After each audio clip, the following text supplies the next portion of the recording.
think there's only so much that you can play the same experience before it eventually starts to fade or become boring. You need new things to really entice you.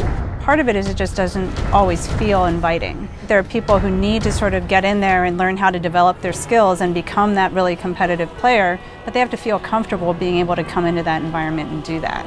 How do you get people more deeply connected with your universe? We're trying to make it innovative, we're trying to make it accessible, and by introducing story and a narrative thread through the whole Infinity multiplayer experience is something that we really wanted to put a lot of attention and detail into. If it's a universe that everybody wants to be really excited about, it's got to grow and evolve beyond just an incredibly balanced suite of mechanics. It's got to speak to fantasy and what people want and what they expect.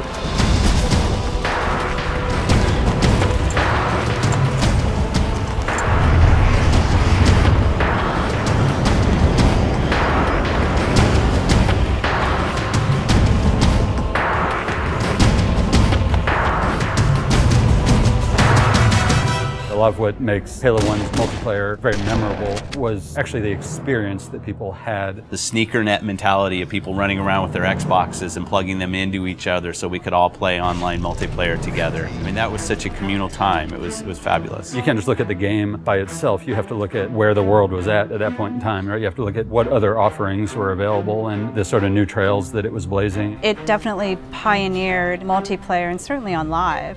But when you look at the series over time, I think that it's failed to change, and something we really wanted to do with Halo 4 was evolve the experience. The high-level philosophy for multiplayer was that we wanted to unify the competitive and cooperative experiences under this one big narrative banner that we call Infinity. The Infinity is a UNSC ship that is home to the Spartan 4 program. Really try to contextualize multiplayer in such a way in which it doesn't feel like abstracted game mode off to the side. It feels very much part of the same universe. We knew we wanted to expand the audience as far as we could, but still satisfy the core as much as possible. We had to break everything down to line-by-line evaluation of our current scripts and redefine that core loop to not make it like Halo 2 or like Halo 3 or something in the middle, but make it Halo 4. Halo starts with a philosophy that we've upheld, which is that your gameplay mechanics are consistent across every mode, so they don't change. We want to give players the power to choose which weapons they take in. People have their own personal favorites. It's a growth system in that you're unlocking customizations for your character, you're unlocking new weapons and abilities, but that's also helping to train you how to use those over time. You have armor abilities and armor mods, which are sort of under the hood modifications to your armor that give you abilities, give you passive changes. And then that completely fit in with our new scoring system. There's a lot of actions players take in multiplayer that don't necessarily put a score on the board.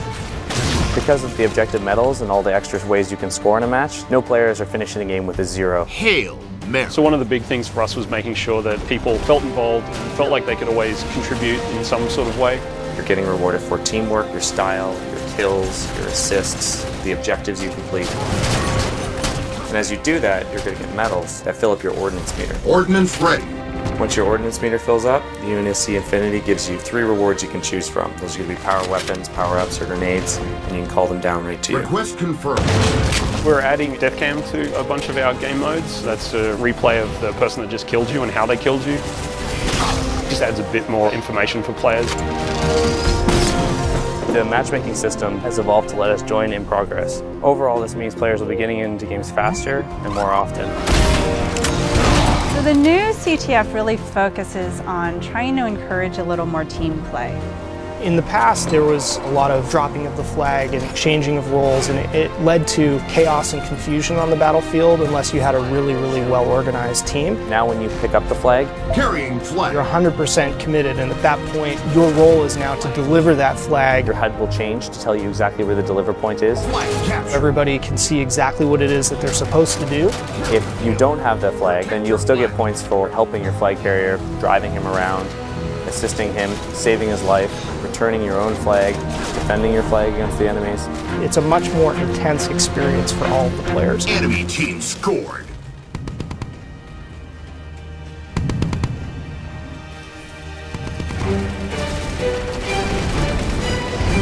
Probably the biggest focal change is that we're trying to build more vehicle-friendly maps, and then to go with that we've got a new mode called Dominion. Dominion is everything we loved about big team battle mixed with objective-based gameplay.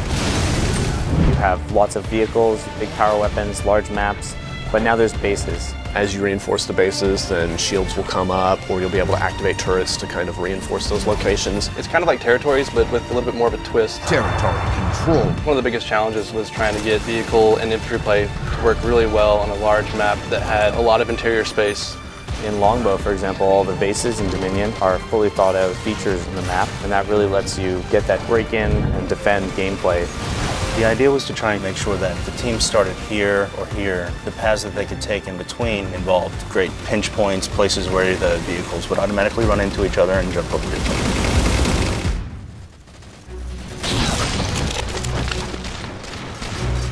Whenever we start a space, we need to concentrate on a few key things. One is that there's distinct landmarks everywhere you look, so you can orient yourself and you never get lost while you're playing.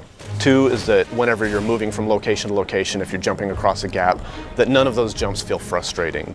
So for instance, floods are a replacement for infection, and players have higher jump height. Infected. We needed to make sure that we could make a map that you're always going to hit your target, you're always going to be able to move around smoothly. Flood is a spiritual successor to Infection. We knew how popular this mode was, we knew it had a lot to live up to, so we didn't want it to just be a Slayer variant anymore. The ground up, it's a new script, it's its own mode now. And now when you're Flood, you get this new character model, you get a big claw, which you can completely slice the survivors in half with. If you look at the model, there's a set of fingers gripping the top of it. The idea being it's kind of been an explosive growth. As soon as they get infected, it just kind of pops out of them. There's like little teeth inside now. In addition to all of the new elements that we're adding to Halo 4 multiplayer, we're bringing back and improving a bunch of old favorites. We're bringing back King of the Hill and Oddball. With Oddball, we also wanted to incorporate all the elements of our new scoring system. We were looking for ways to make it a team-based experience like never before. Instead of just running away and hiding, now players get points for passing, catching, intercepting the ball. It completely changed the landscape. We're working with Certain Affinity to build content for multiplayer. It's a pretty huge undertaking. Certain Affinity has a great history with 343. We worked with them on the Defiant map pack, and just recently with Halo Anniversary. In particular for this project, what they're doing for us is our 10 multiplayer maps, 3 of those are Forge. And one of those maps will have a Griffball core in it. Gain the lead.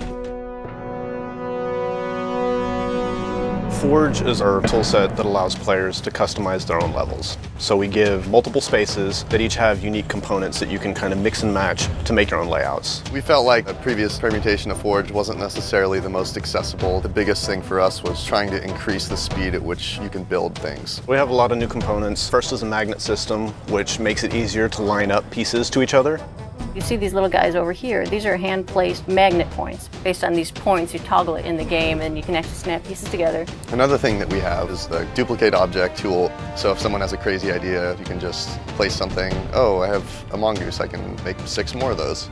A lot of the criticism we got for past Halos was that Forge is all well and good, but the whole thing looks gray, it just doesn't look realistic. What you notice in Reach, for instance, is that the objects sitting next to each other don't know about each other at all from a lighting perspective. Now there's shadows cast on the pieces that you placed.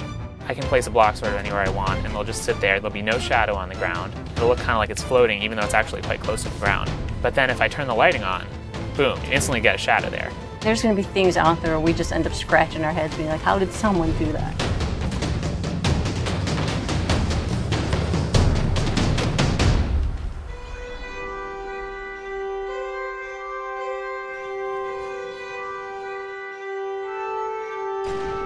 In the tradition of remaking maps, we've chosen to do Valhalla, and this time we're calling it Ragnarok.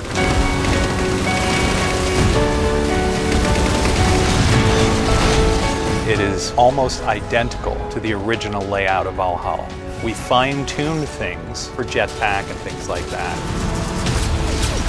But the biggest change to this map is the addition of the Mantis. Mantis is probably the biggest new sandbox toy we have this time around. When you walk up to it, you'll see it sitting on the floor, and so you hop in this hatch in the back. On its right hand, it's got an enormous UNSC chain gun, and then on the left side, it's got a 5-canister rocket pod. You can use both weapons at the same time, and the rocket pod itself, you can charge up and actually fire all 5 rockets at once.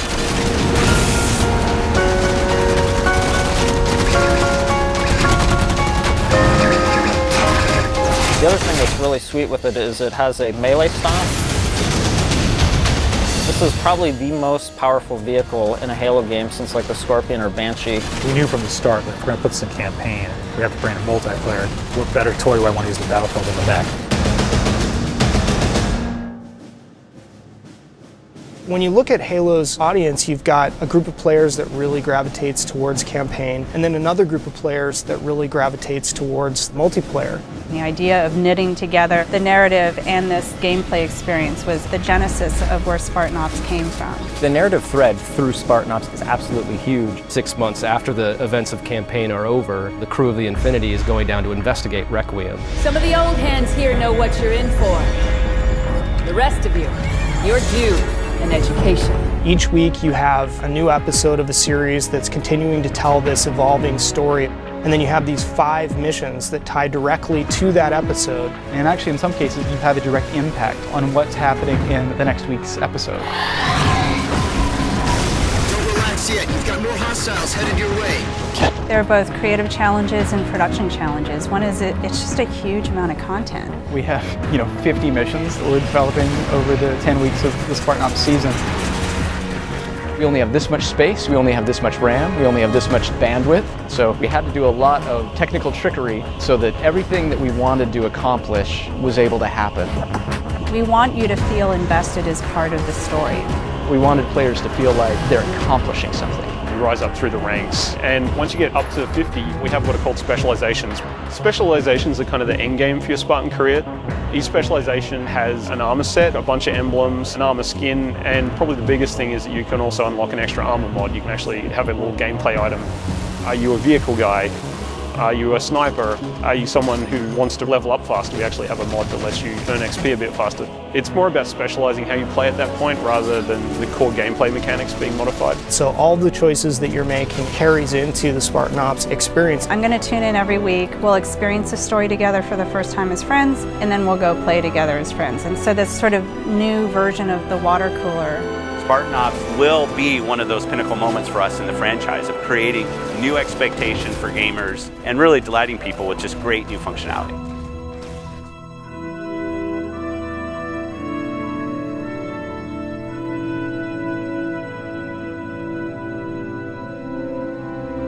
We're seeing just kind of the tip of the spear. Going where we want to go in the next steps is only made possible by building absolute confidence.